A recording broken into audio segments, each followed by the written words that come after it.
empezar, bueno. ¿Qué tiempo tenemos? Y el curso a las 6:30.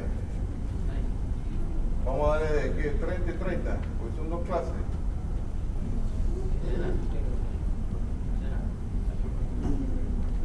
30 y 30, pues. Alguien que tenga un reloj, que me avise cuando faltan 5 minutos para completar los 30. Nos sacamos ahí volando con esta clase y la que sigue. Yo le voy a resaltar lo más importante para ustedes y igual se las doy en PDF, ¿no? ¿Está bien? Arrancamos. ¿Quién va a poner el reloj? ¿Tú? Me avisas 5 minutos antes. Tiroides para tiroides. Bueno, ya empezamos mal porque debería arrancar esto. Acabo de usarlo ya. Eso está conectado. Es que no había puesto el sensor. Hay aspectos históricos. Aspectos históricos. La tiroides, ustedes tienen que saber dónde está ubicada. Base anterior del cuello. Todo lo que es cuello, cabeza, cara, sumamente irrigado. Altamente vascularizado. Por tanto, mucho sangrado. Cuando no existía el cauterio y había que operar la tiroides, una de las complicaciones más grandes era el sangrado.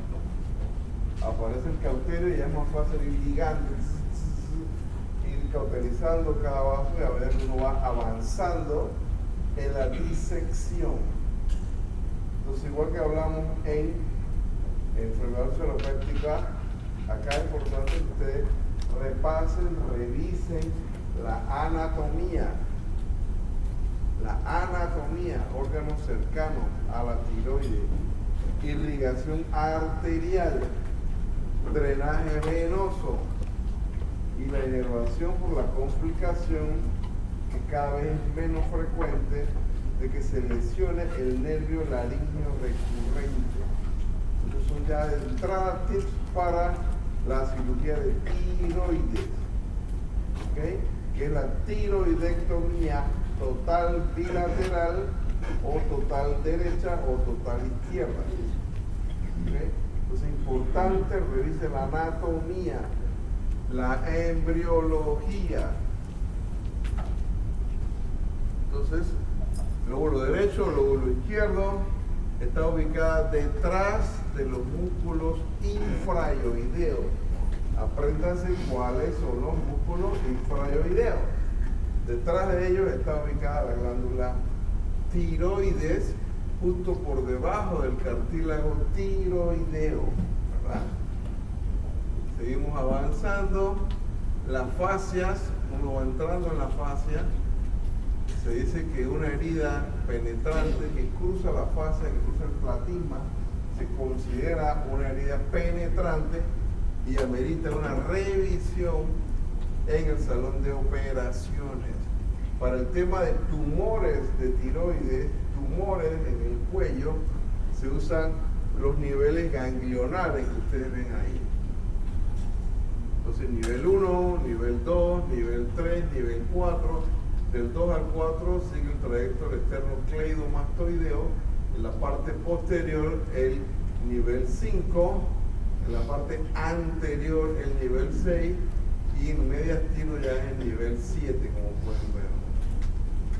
Los músculos que les mencioné, suprayoideos, infrayoideos. Detrás de los infrayoideos está ubicada la glándula. Aquí la ven. En Netter pueden revisar bastante bien eso. Y también, por supuesto, la irrigación, ¿verdad? La irrigación arterial y venoso. En los venosos es más constante las venas tiroidea superior, media e inferior, que hay que ir ligando. Pero sobre todo tenemos que ligar las ramas arteriales, porque es la que nos van a confundir en el sangrado si las seccionamos accidentalmente durante la disección. Los nervios, como ya les mencioné, el problema aquí es el nervio laríngeo recurrente. Este es un defecto de la anatomía, es un defecto que nos hizo Dios, porque el nervio vago va bajando y resulta que lanza un asa que regresa hacia arriba. Oye, mejor sácalo de ahí mismo, no tú que llegas hasta abajo, entonces subir. Y ese en el nervio laríngeo recurrente es el que puede ocasionar problemas si uno no lo aísla, no lo toca durante la disección. Ahí está, las ramas arteriales, se ve mejor acá, superior, media e inferior. A veces una tiroidea IMA que puede sangrar mucho, si uno no se da cuenta, sangra mucho, o sea, si la secciona. En aquellos pacientes que pudieran tenerla, el drenaje venoso es más fácil, como ya le dije, más constante. Exista la vena tiroidea superior, la media y la inferior también, ¿verdad? Entonces lo que le decía del nervio, ¿no? Si se lesiona, al menos lo que produce parálisis de las cuerdas vocales. Entonces hay disfonía y afonía, es una complicación temida de la cirugía de tiroides. Aquí está el nervio del lado derecho, este que ven aquí. Él recurre por debajo de la arteria subclavia, entonces sube aquí, y acá está el izquierdo que sube por el arco aórtico, como pueden ver. Entonces ambos suben entre el esófago y la tráquea. Ocurre que a veces hay tumores de tiroides que traccionan el tejido y pueden deformar un poco la anatomía en ese sitio, o no tumores de tiroides, cáncer sobre todo. Tienen que revisar, repasar, igual que estómago, la parte endocrina, la función endocrina de la tiroides. La hormona activa, acuérdense que es la T3. El 90% proviene de la conversión en sangre periférica de T4 a T3, que pierde el yodo. Entonces la hormona más activa, como pueden ver. La parte de las células parafolicular también, en la acción de la calcitonina a ese nivel. Las funciones, fíjense, aquí hay 12 funciones, dice que hay más. Como un órgano tan pequeño puede tener semejantes funciones en la fisiología normal. De tal forma que la deficiencia, ¿cómo se llama? Hipotiroidismo. Y la expresión más severa del hipotiroidismo, ¿cuál es? Que requiere manejo en cuidado intensivo.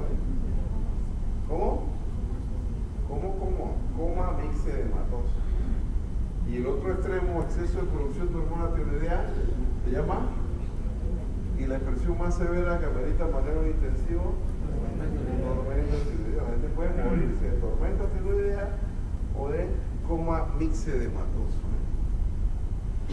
Entonces tienen un resumen de lo que hay, de lo que ocurre en hipotiroidismo y de lo que ocurre en hipertiroidismo. ¿Esto ya lo dieron en endocrinología?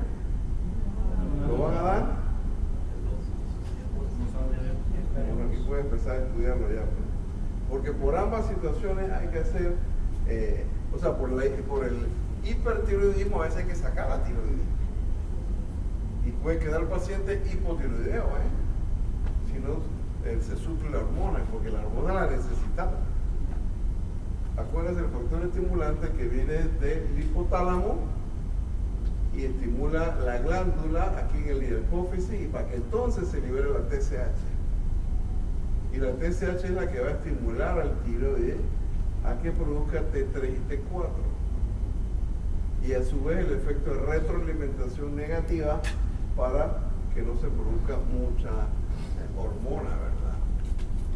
Entonces, como ya le dije, el 80% de la T3 proviene de la conversión periférica de T4 en T3 y el 20% de la propia glándula, ¿no? La vida media y la T4, que es mucho menos activa.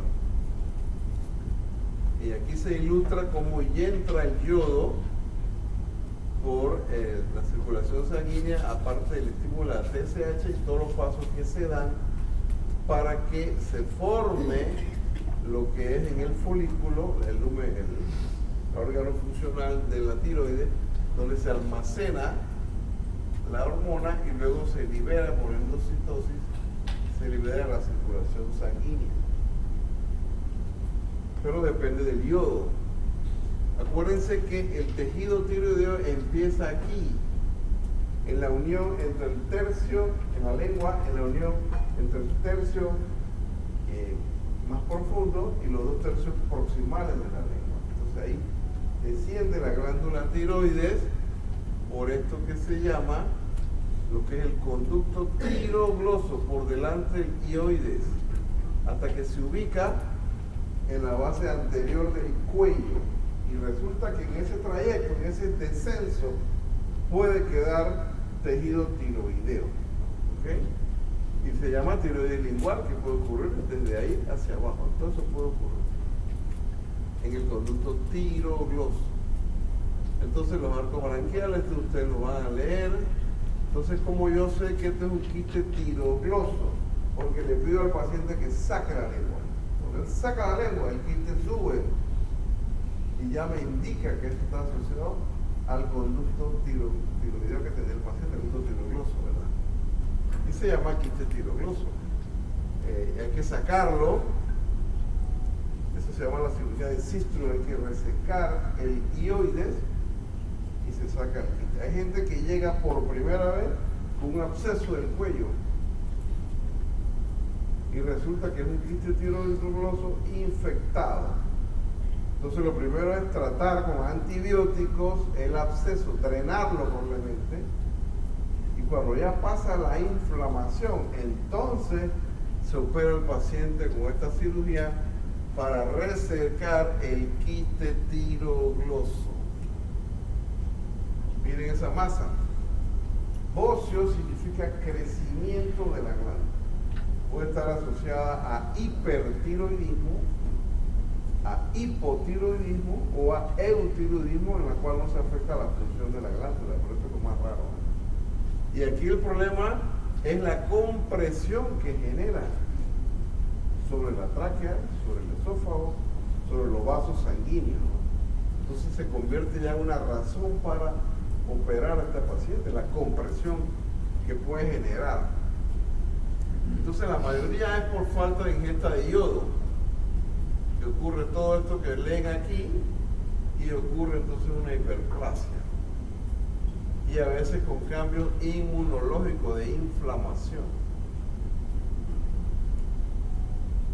Miren esa masa, es una placa de tórax, es un bocio intratorácico. O sea, el crecimiento es en la tiroides, pero se continúa hacia abajo, se mete al tórax. Entonces, si yo voy a sacarlo, a veces tengo que hacer una esternotomía, con una sierra corto el esternón, abro y saca. Otra vez es más fácil. Otra vez con la incisión aquí arriba, con el dedo uno puede luxar la parte intratorácica y sale. Pero tiene riesgo de sangrado. Esto hay que estar seguro que no voy a generar un sangrado extra, ¿no? Entonces, ¿cómo yo sé que esto me está generando compresión? Hago la maniobra de elevación de ambos brazos. ¿Cómo se llama? ¿De acuerdo? Pemberton. ¿Qué pasa si es positivo? ¿Cómo se pone la cara del paciente? Roja. Roja, exactamente. Entonces, no solamente en la radiografía, hago una tomografía, aquí está la masa de la tiroides.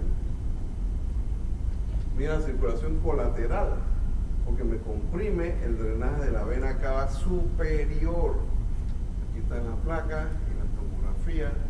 Ahí está. En España le dicen la maniobra de Marañón también.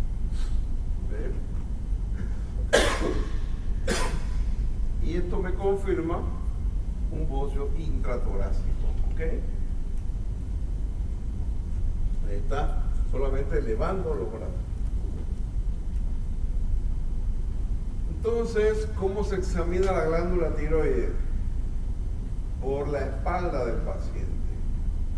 Acuérdense, el paciente está adelante mirando a la pared, yo estoy por detrás y con mis manos, mis dedos, palpo la glándula del lado izquierdo y del lado derecho. Así se examina la tiroides. Entonces el crecimiento puede llevarme a estadio 1, 2, 3, 4. Y a medida que crece, yo evalúo al paciente, la historia clínica, el examen físico, la radiografía, y voy viendo otros estudios por el tema de compresión. de la tráquea, del esófago, inclusive de los vasos sanguíneos que la rodean. La cirugía es esta. Esta es la posición, cierta hiperextensión. Se limpia con solución antiséptica desde la mandíbula hasta el epigastrio, desde el hombro derecho al hombro izquierdo. Todo eso se pinta y después pone campos estériles aquí para hacer la incisión, ¿no? Entonces son indicaciones quirúrgicas.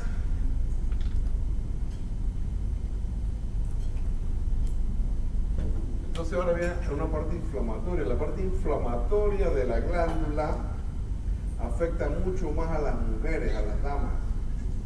Muchas veces después de un resfriado o una infección respiratoria viral. Si usted tiene la tiroiditis aguda, tiene la subaguda, que tiene otros epónimos, observen, y si la cosa es muy seria puede terminar en el otro extremo, en hipotiroidismo. Muchas veces antiinflamatorios y antibióticos podría ser suficiente. Otras veces cuando ya se forma un absceso, pues hay que drenarlo, obviamente. La de Hashimoto es la más famosa o más conocida tal vez. Miren la relación, 14 mujeres por cada hombre. Tiene un fondo inmunológico, antecedentes de un resfriado común algunas veces, como les dije. A veces el tratamiento, pues dar hormona tiroidea, depende cómo termina. Muchas terminan en hipertiroidismo, otras con hipotiroidismo. Hay que evaluar al paciente. Todo esto está en manos del endocrinólogo, por eso. Cuando ya llega al cirujano es porque no ha habido forma de que desde el punto de vista de tratamiento médico se haya resuelto el problema. Yo tengo que operar a la paciente. ¿Qué voy a hacer? Bueno, tiroidectomía. Para eso es que llega a mano quirúrgica. Hipertiroidismo, la enfermedad de Graves, 6 mujeres por cada hombre. Miren el cuadro clínico, un cuadro de hipertiroidismo. Pero aquí ya hay exoftalmos. Y todo el cuadro clínico del hipertiroidismo. Mixedema preictibial es muy raro, yo nomás he visto una vez uno en mi vida. Es muy, muy raro el mixedema preictibial. Entonces el cuadro clínico, observen todo lo que es hipertiroidismo, la enfermedad de Graves, pero hay el exoftalmo bilateral. Miren esas imágenes, enrojecimiento, los párpados se acortan también, se retraen. Eso casi patognomónico de la enfermedad de Graves va a ser esa expresión a nivel ocular. Entonces esta es la triada, ya le dije que es mucho, mucho más raro de lo que es el mixedema pretibial.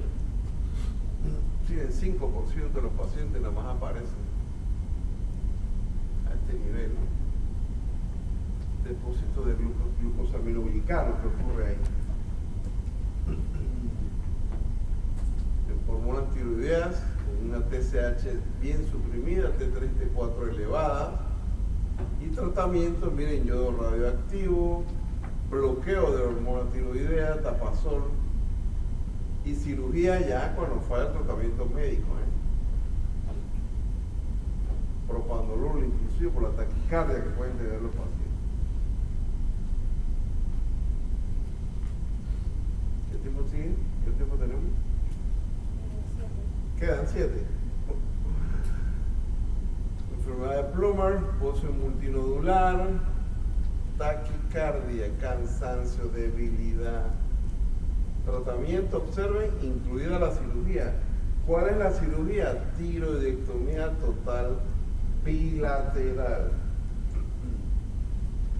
Llegamos a la otra parte que es el nódulo tiroideo. La gente se queda, siente una masita aquí. Entonces, ¿en qué consiste el diagnóstico? De si esa masita es o no es cáncer de tiroides. Hacen un ultrasonido, resulta que es quístico. La posibilidad de que sea cáncer es muy baja. No es 0, pero muy baja. Pero si es sólida, ahí ya orienta más. Cuidado que es un cáncer. Si es nódulo. Entonces le haces el centelleo captación de yodo radioactivo, observen que el nódulo caliente capta mucho, ya casi que desaparece la posibilidad de cáncer, pero si no capta nada, decimos nódulo frío, y es mayor posibilidad de que sea maligno. Entonces hay una estadística del nódulo tiroideo solitario, pueden verla, ¿no? 90% dice que no son palpables. Alto porcentaje son benignos. Acá de arriba hacia abajo, pues, es diferenciar si es quirúrgico o no, que es lo que queremos saber por el tema de malignidad. Yo quiero saber si ese nódulo es maligno o no. Esa es la preocupación. Hacia allá debo dirigir el diagnóstico que le voy a hacer al paciente, ¿no? Si aumenta rápido de tamaño, alta posibilidad. Cualquier masa en el cuerpo que aumenta rápido de tamaño, asociado a pérdida de peso rápido, es altamente sospechoso de malignidad en cualquier parte del cuerpo, no solo en la tiroides. 10% sangran son malignos de los que sangran. 5% de los que no sangran son malignos. Síntomas de invasión por malignidad, bueno, disfonía, disfagia, compresión de la vía aérea, ¿no? O sea, todo eso que implica afectación de un órgano vecino también no es un buen dato de que sea benigno esa situación. Y ustedes tienen que puede ser adenomas, pueden ser lesiones quísticas, puede ser bocio o puede ser cáncer, de los cuales el 80% puede ser papilar, que las metástasis son vía linfática. En menor proporción, en segundo lugar, folicular, metástasis por vía sanguínea, y en menor porcentaje los otros que ustedes pueden leer aquí, ¿no? Que son mucho más agresivos, el medular o el anaplásico. Otras tiroiditis que ya vimos o enfermedades granulomatosas también. Punción por agujas afinas cuando tengo un nódulo sólido, para ver la celularidad, para ver la citología, a ver si me confirma que tiene células cancerosas, y ya automáticamente programas la cirugía, ¿verdad? Hay una clasificación de Bethesda. ¿Dónde queda Bethesda? Maryland. Exacto. Y usted tiene aquí la categoría. Miren el diagnóstico citológico y la posibilidad de que en verdad esto sea maligno. Obviamente, si el patólogo en la citología de la muestra, que es buena muestra, me dice maligno, pues sin ninguna duda yo tengo que hacer una tiroidectomía. Criterios de ultrasonido, miren los datos que me debe dar por ultrasonido de ese nódulo y las características que me dice que es altamente sospechoso de cáncer. Microcalcificaciones, igual que una mamografía en las damas. Alta presencia de calcificaciones, alta sospecha de cáncer, igual aquí en tiroides. ¿Cuál es la diferencia entre la clasificación de TIRADS y la clasificación de Bethesda? Bethesda básicamente ultrasonido. La TILA es menos usada, aunque hay gente que prefiere la TILA, pero la mayoría es la de Bethesda. Bethesda, acuérdate que es por citología. Entonces tengo un algoritmo que nos puede decir la citología, no diagnóstico o benigno o ya confirmado, la sospecha. Entonces ya vamos a ver si capta yodo o no capta yodo, ¿verdad? Y esta es la clasificación 2015, hay una más reciente, 2020, pero ya esto es un poco más específico. Lo que quiero traerlo aquí es por el mismo tema de la posibilidad de malignidad. Con la punción de aguja fina. Miren los datos de ultrasonido que hablábamos también. Entonces, altamente sospechoso, los que reúnen estas características que ya vimos. Y abajo, pues, por el quístico, ¿no? Ya la posibilidad de que sea cáncer es menos del 1%. Nuevamente Bethesda, que me preguntabas. La clasificación, riesgo de malignidad. ¿Y qué hay que hacer? Bueno, cirugía. Nos corresponde la parte de cirugía. La parte de arriba es la parte más bien del endocrinólogo. Pero si me hacen una punción con aguja fina y me sale altamente sospechoso, tengo que sacar. No voy a dejar ese nódulo ahí. Otros algoritmos, mucho más detalles que no es para ustedes. Factores para tener en cuenta el nódulo tiroideo. Antecedentes familiares pesa mucho. Lamentablemente mi mamá murió de cáncer de tiroides, me dice el paciente, o mi papá, o mi tía, o mi abuela, mi hermana tiene. Entonces eso pesa mucho en la parte genética para la conducta, ¿no? Es lo mismo. Antecedente de radiación, ya con parálisis de cuerdas vocales, tiempo. Quedan 5, ok. Entonces miren, bien diferenciados, pobremente diferenciados y el anaplásico. Entre más indiferenciado, más agresivo, tristemente. Entonces el papilar, ya les decía, aún así, fíjense, datos de mal pronóstico, ya esto es a nivel de estudios más profundos, como pueden ver, ¿no? Se extiende vía linfática. Entonces, ¿qué tengo que hacer? Lobectomía, derecha o izquierda, más ismectomía, pero solo si el tamaño es menos de 1 centímetro, si no hay metástasis linfática ni sistémica, aunque la vía de diseminación ya dijimos que es linfática. En el papilar, que es el 80% más o menos en frecuencia. En segundo lugar, les dije que el folicular, que la metástasis son vía hematógena. Folicular mínimamente invasivo, lobectomía, esmectomía. Folicular invasor, tiroidectomía total bilateral. TNM, conocen el TNM, ¿verdad? Para estadiar los cánceres en diferentes órganos. Tiene el tamaño, presencia de nódulos linfáticos o presencia de M, que son las metástasis. El tamaño va de TX a T4B. Los niveles que ya vimos en las diapositivas iniciales. Entonces ya les dije cómo se cubre el paciente. Se hace la incisión a ese nivel, se llama incisión de Coher o de Kocher también. Y a medida que usted va disecando la glándula, va ligando las arterias, la glándula va cambiando de un color rosado a un color morado, oscuro, porque está isquémica ya prácticamente. Una disección Roma con cauterio también, poco a poco ir liberándola hasta sacarla, ¿no? Y ahí queda la herida. Tratar de suturar lo más estético posible. Ya drenaje no se utiliza. En una época se usaba drenaje de rutina. Ya hay que preocuparse mucho por la hemostasia, que no quede nada sangrando, y ya prácticamente no se deja drenaje. Ya esto casi no se usa, ya no se usa. Al terminar la cirugía, se extuba al paciente.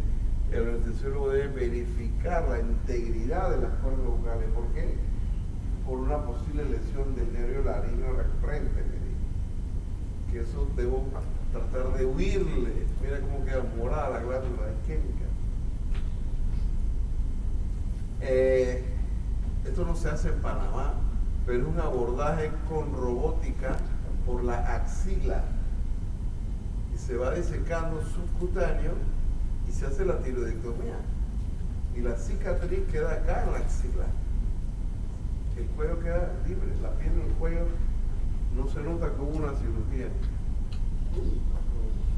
Entonces el abordaje transaxilar, con el Da Vinci. Televisión, aquí con el Da Vinci es telepresencia, tú estás en el campo quirúrgico. Estos son más de detalles desde el punto de vista de los cánceres, complicaciones, infecciones muy raras, edema traqueal raro, hematomas, lesión del nervio es lo que hay que evitar. Hay que medir el calcio en la noche, salud. ¿Por qué? Porque se puedan haber disecado, haber ido de la pieza a la paratiroides, que tienen que ver con el metabolismo del calcio. Y ese paciente a las 8 horas de la cirugía me puede hacer hipocalcemia.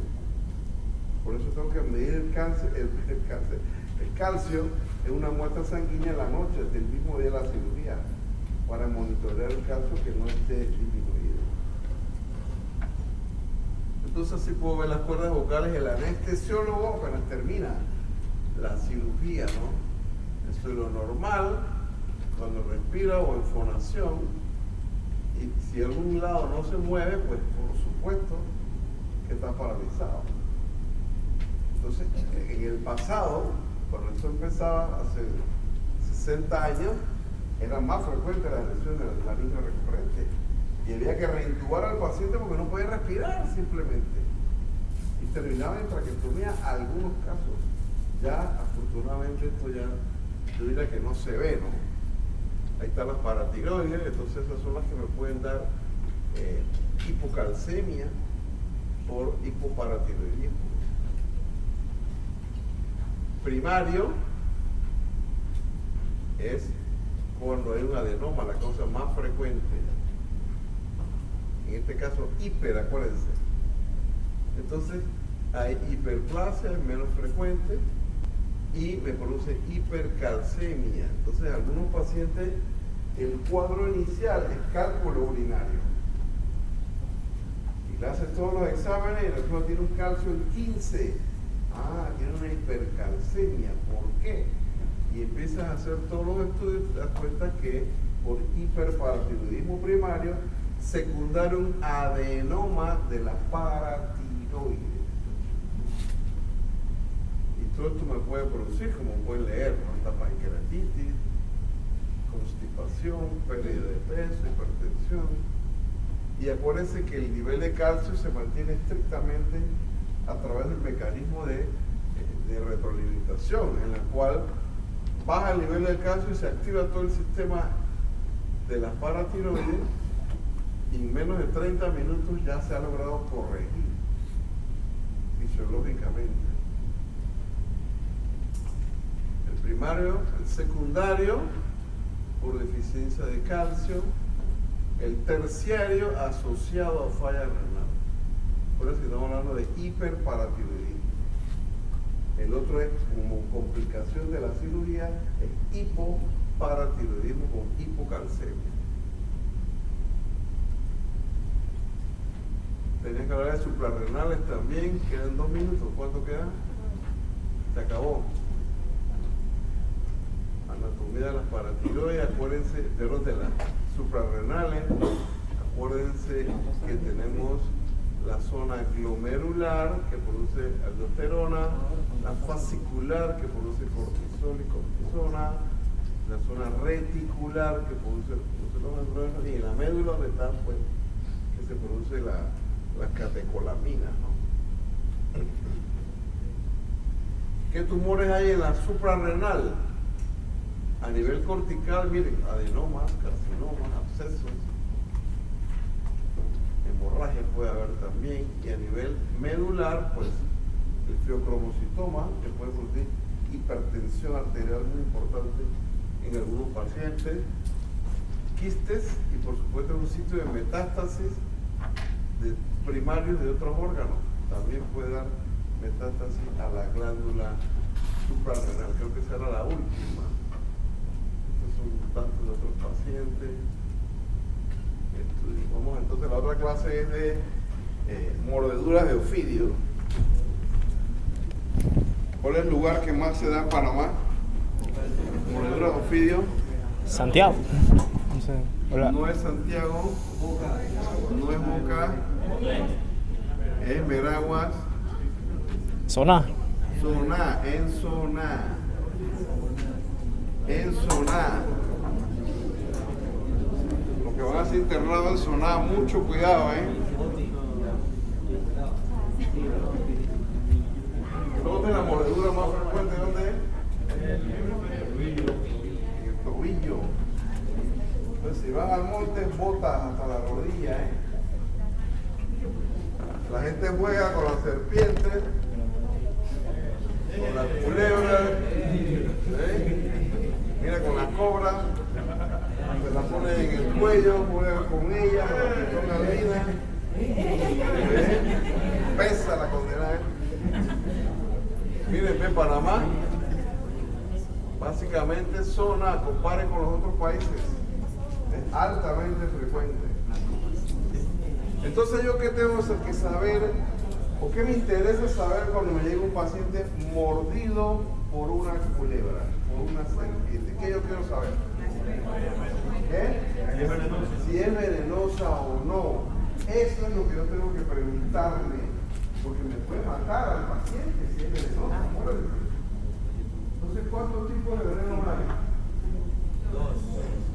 Dos grupos, neurotóxicos, y el otro tisular, enfermedad hemorrágica.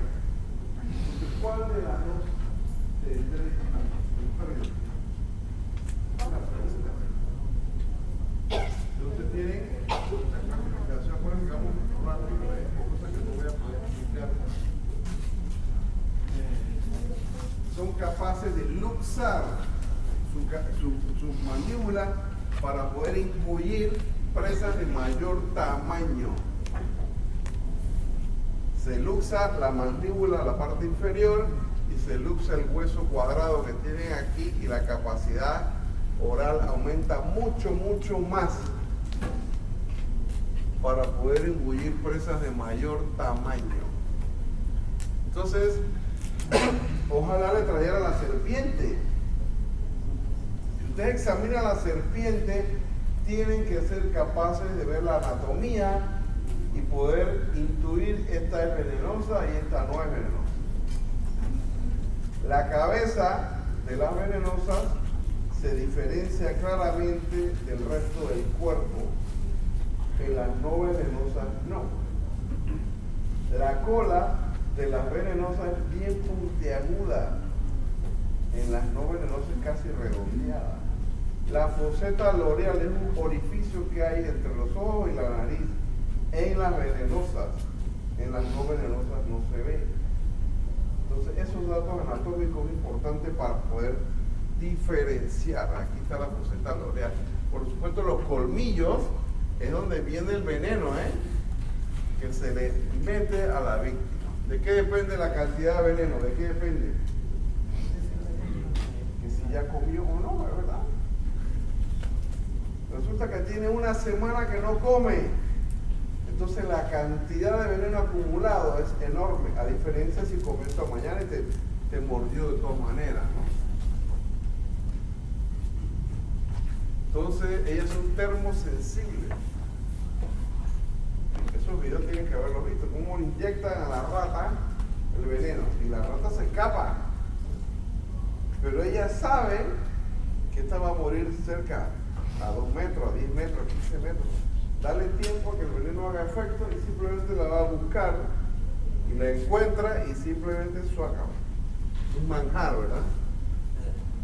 Entonces mira, el tobillo, chancleta, ahí la mayoría de las mordeduras en el tobillo.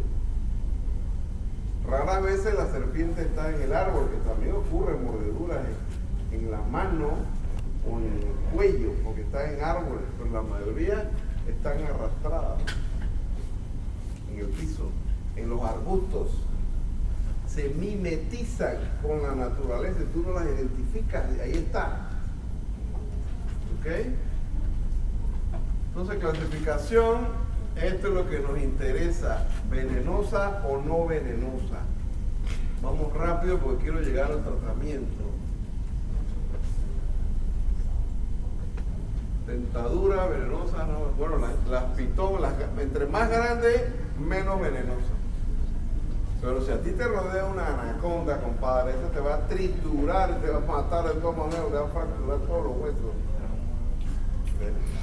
No te va a inyectar veneno, te va a destrampar con el cuerpo. Entonces, las opistoglifas es los colmillos. Selenoglifas también hay.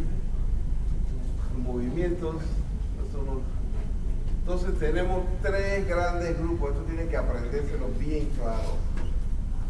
Las botros es la que me da el veneno, que me altera la coagulación, que me da coagulopatía, me da daño tisular. La otra es la coral, que me da veneno neurotóxico, parálisis respiratoria. Y en el medio está la serpiente de mar, la Pelamis platurus. Para esa no hay antídoto, señores. Se ve mucho más en las playas del Pacífico, en Panamá. Entonces veamos la familia Viperidae, las botros. Estas son las que producen el veneno con daño tisular, sangrado, edema. Ahí está la comparación que les acabo de mencionar. A la izquierda las venenosas, aquí está, vean ustedes la foseta loreal. Miren las pupilas elípticas. Las pupilas de las no venenosas son redondeadas. ¿Ok? Ahí está, ¿ves? No venenosa, no tienen colmillos, no tienen foseta loreal. Miren las pupilas de venosa, elíptica, foseta loreal. La cabeza es más bien separada claramente del resto del cuerpo. La marca de los colmillos no es muy diferente. Entonces, miren los nombres de estas Viperidae o botros, la gran mayoría, los nombres que le han puesto los pobladores de los diferentes sitios donde las han encontrado. Entonces las llaman de diferentes formas, pero ahí tienen el género y especie de cada una. Todas son venenosas, pero van a sonar y van a escuchar otros nombres diferentes. Miren la X. Entonces vamos a varias fotos rápidas. Arriba ustedes ven los diferentes nombres que le han puesto los pobladores en estos sitios. Miren la X, miren esa mirada, ¿no? La foseta loreal. La lengua es termosensible, detecta una presa bastante cercana. X, terciopelo también.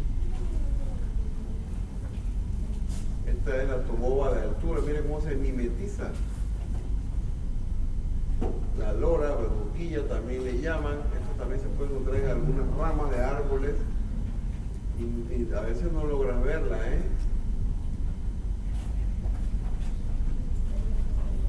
Mano de piedra se le dicen a esta también.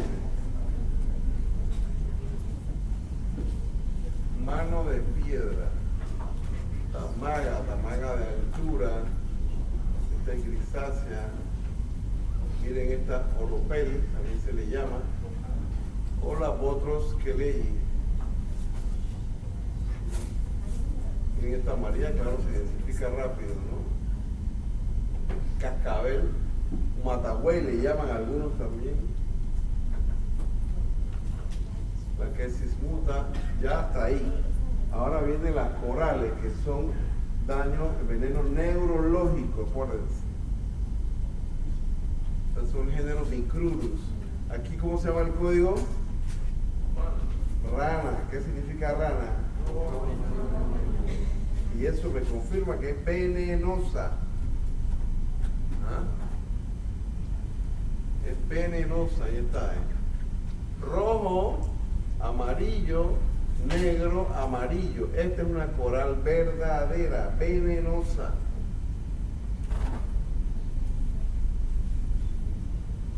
¿Esta? Esta no. ¿Esta? Tampoco. ¿Esta? No es rana, no es código rana. Rojo, amarillo, no. Rojo, negro, fíjense. Y es redondeada. Esta tampoco. Entonces, yo quisiera ver la serpiente. Me llegó un paciente, estaba yo de interno en Chorrera. Me trajo el papá, me trajo al hijo que habíamos sido mordido por una serpiente de la mano. Yo quisiera verla, digo yo, porque no me explicaba bien cómo era. Y después el Señor no está. ¿Qué se hizo? Dejó el hijo solo. Se fue. Apareció una hora después mordido de culebra también. Se le ocurrió ya meter la mano para agarrarle también. No sé para qué le dije eso. Obviamente no me la trajo, sino que vino él también mordido de serpiente. La misma serpiente que mordió al hijo, imagínense. Esta es la Pelapis platurus. Venenosa, no existe antídoto. A veces viene envuelta en la ola, o están en la roca, sobre todo en el Pacífico. Tiene una banda amarilla lateral de ambos lados. Es negra con una banda amarilla. El veneno es neurológico también. Mírala. Entonces, hay muchas enzimas que componen el veneno de la serpiente, que son las que causan el daño. Sobre todo, Folipasa A2. Miren todo lo que genera, ¿no?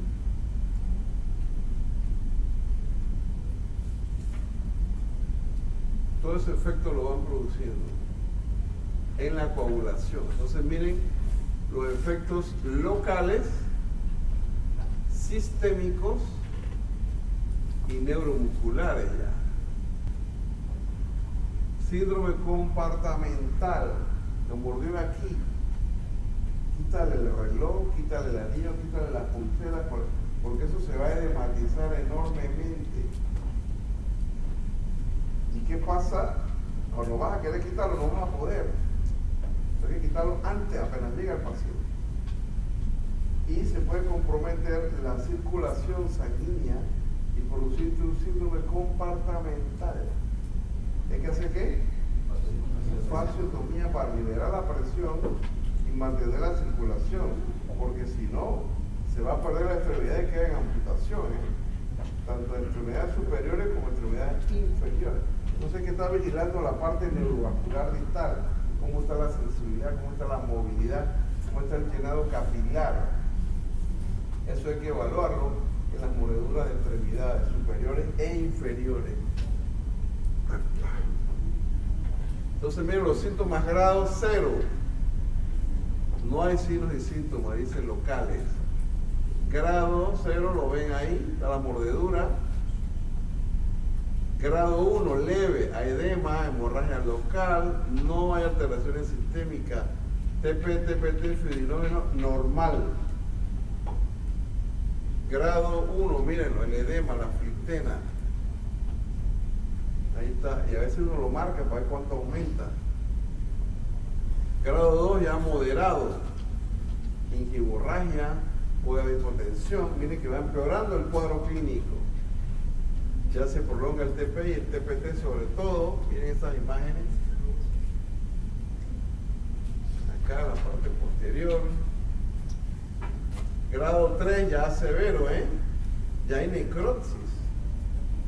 Ya acá la presión, puede haber elevación de la creatinina, del nitrógeno de urea, y ya se altera mucho más las pruebas de coagulación. Necrosis ya, pues ya hay que amputar, no hay otro camino. Miren eso, momificado prácticamente se dice.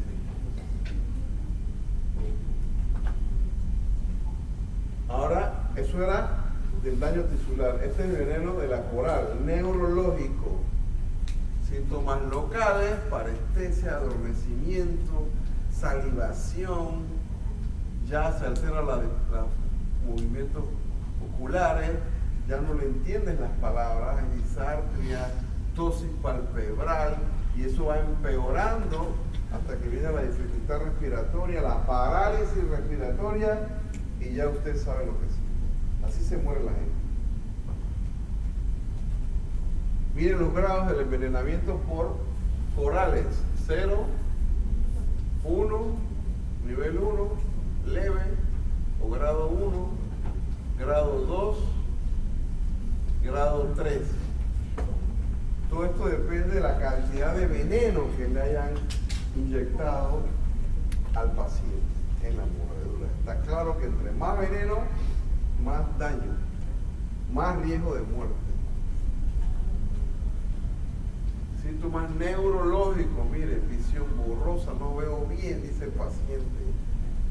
Salivación, tos palpebral, etcétera, ¿no? Miren. Tratamiento, quiero que lo tengan claro el tratamiento. La parte del síndrome comportamental que ya hablamos, Poner una venoclisis y aquí tengo que bloquear el veneno, acuérdense. Tengo que poner el suero antiofídico, o sea para coral o sea para otros. Entonces eso es lo que tengo que tener claro. Todos estos laboratorios que tengo que pedir de rutina, lavar la herida, agua y jabón. Entonces suero antiofídico, en casos leves, suero antiofídico disuelto en 500 cc de salina, en 1 hora se le pasa. Pero si es un accidente ya moderado, en 10 ampollas, o si es un caso un poco más severo, 15 ampollas, en 1 hora. Y si es un niño,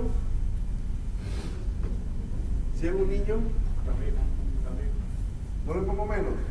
¿Estás seguro? Sí. Ok, perfecto. Nada intramuscular, recuerden, nada intramuscular. O sea, ya sé que 260 niños. ¿Ah? Ahí en la teoría decía 209. No, por la cantidad de suero es la menos. Ah, ok. Entonces sería más concentrado. Menos volumen, exacto, pero la cantidad, lo que pregunta la cantidad no tiene que ser la, porque es la cantidad, tú vas a bloquear la cantidad de veneno. ¿Ves? Ese es el punto. A veces puede ocurrir una reacción alérgica, acuérdense, Entonces, dependiendo de la situación, el último paso sería detener la infusión del suero antiofídico, que es el que me está ocasionando la reacción alérgica. ¿Ok? Diferentes imágenes de serpientes. Entonces llegamos al tratamiento de la coral. ¿Qué tiempo queda? 8 minutos. Bueno, igual, miren, ¿ven? El suero antiofídico contra las corales. Casos leves, 5 ampollas, o 10 ampollas, o 20 ampollas a veces. Y a veces hay que repetirlo.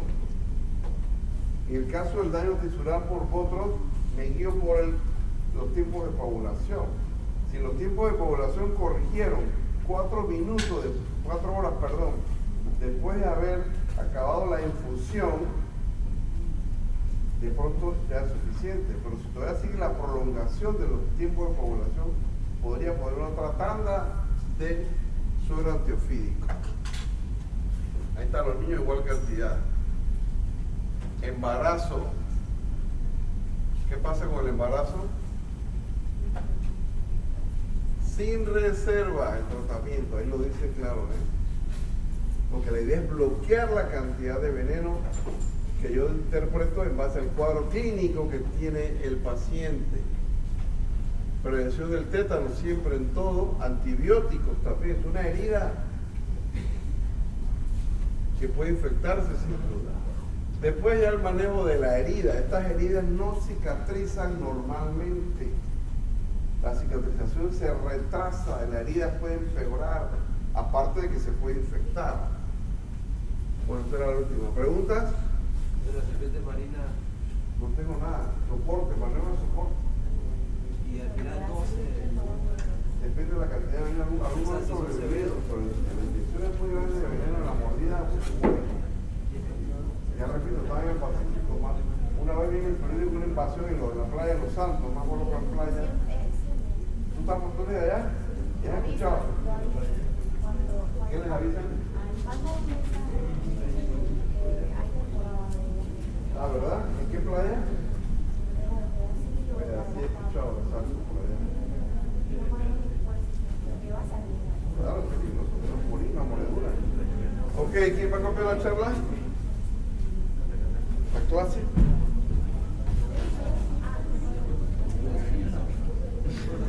¿Alguien la va a copiar o nadie? ¿Puedes mandarlo por el drop?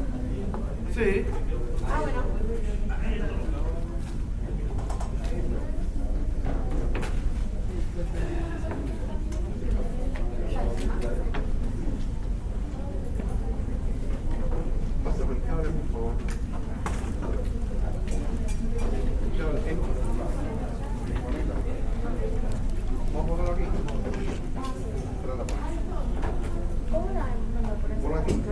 drop, ¿no? Pásame el...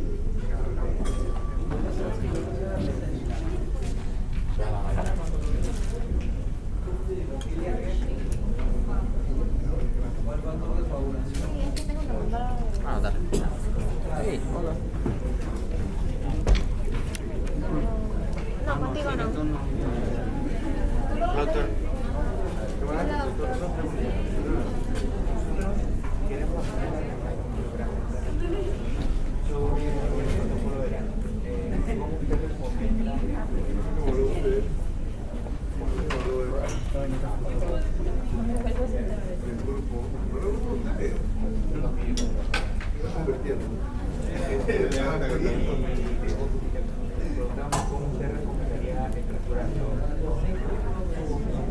El tema de él es un tema cada vez más grande.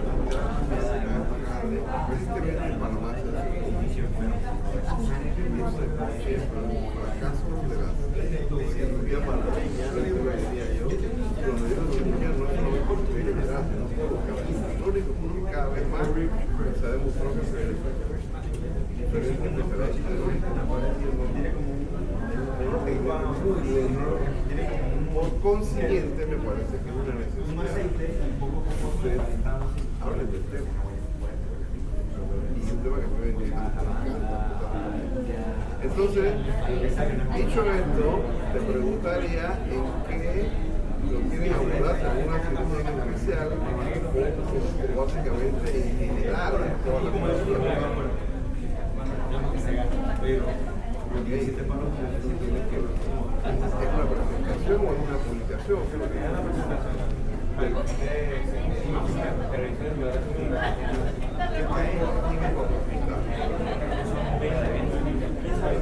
Nada, no es nada.